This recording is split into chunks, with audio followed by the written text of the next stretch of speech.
Niovaova ny anarana ny antsoina ny etamazorny tafika malagasy nanomboka tamin'ny taona 1970 raiky amby roapolo ireo lehibe ny fandimby ny tantana 1970 ka hatramin'ny 2770 dia ny colonel Ramanantsoa Gabriel. Nandimby azy teo tamin'ny 27 ka hatramin'ny taona 570 dia ny colonel Ramarolay Philibert.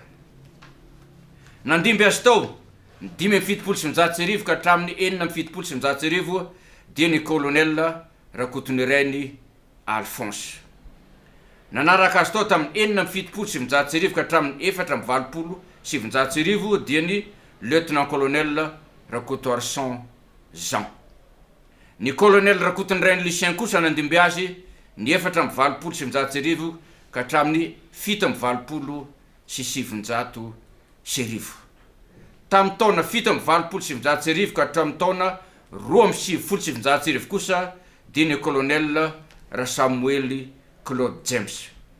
Ny nitondra fahafito teto amin'ny état-major tamin'ny taona 270 ka hatramin'ny 370 dia ny général de brigade aérienne Rabemanantsoa Robert.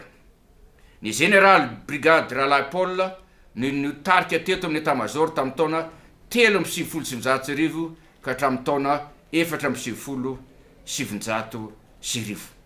Ny taona manaraka an'iny kosa ny 470 ka hatramin'ny 770 dia ny général de brigade Raosolson Rina Dolin. Nanaraka azy tao ny général de brigade Mony Boismael ny taona 770 ka hatramin'ny taona 20. Ny nitondra teto amin'ny état-major kosa ny olona faharaiky ambin'ny folo dia ny général de brigade Johnson Bruno ny taona 20 ihany. Ny général de brigade Razafimandimby Sylvain kosa no nandimby azy taona taorinan'iny ny taona 3. Ny nitarika teto amin'ny état-major ny olona fahatelo ambin'ny folo dia ny général de brigade Raominenantsoa Mampianina ny taona 3 ka hatramin'ny taona 7. Nandimby azy tao taona manaraka an'izay ny général de brigade Razafindralambo Rivo Anitra. Taona manaraka an'izay ny général Rakotoarmasy André Lucien taona 7 ihany koa ny général de brigade Rasolomandry Edmond. Nandimby azy tamin'izany ny tarika ny état-major kosa ny olona fa-70 dia ny colonel Ndriary John André ny taona 7 hatramin'ny taona 4 ny taona 4 ka hatramin'ny taona 4 dia ny général de division Rasolofinirina Beny Xavier.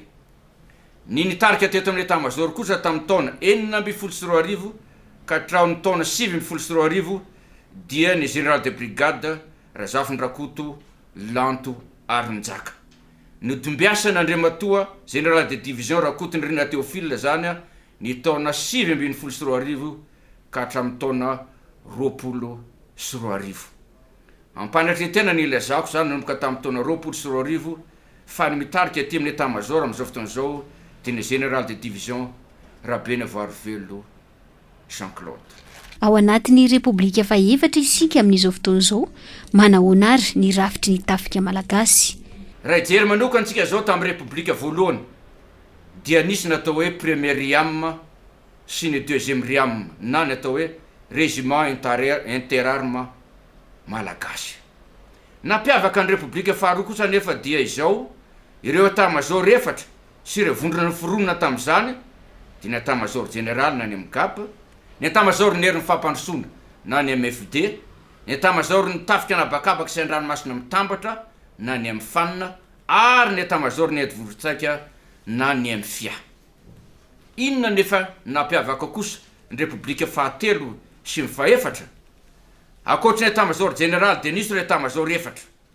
État-major ny herin'ny fampandrosoana natao hoe COFOD, état-major ny hery anabakabaka na ny hoe COFOA, ny état-major ny hery an-dranomasina na natao hoe COFONA ary ny etamajor ny hery-volontsaraka na le ataontsika hoe kofia ankehitrina nefa am'izao republika fahefatry zao de etamajor nireo tafika ary ireo etamajor telo zany sisa no misy ny etamajor ny tafika tanety na nataontsika hoe emat ny kambandra nireny vonintsotaitra teo aloha sy ny hery ny fampanosoana ny etamajor ny tafika anabakabaka na ny ema ary farany ny etamajor ny tafika andranomasina na ny EMNN.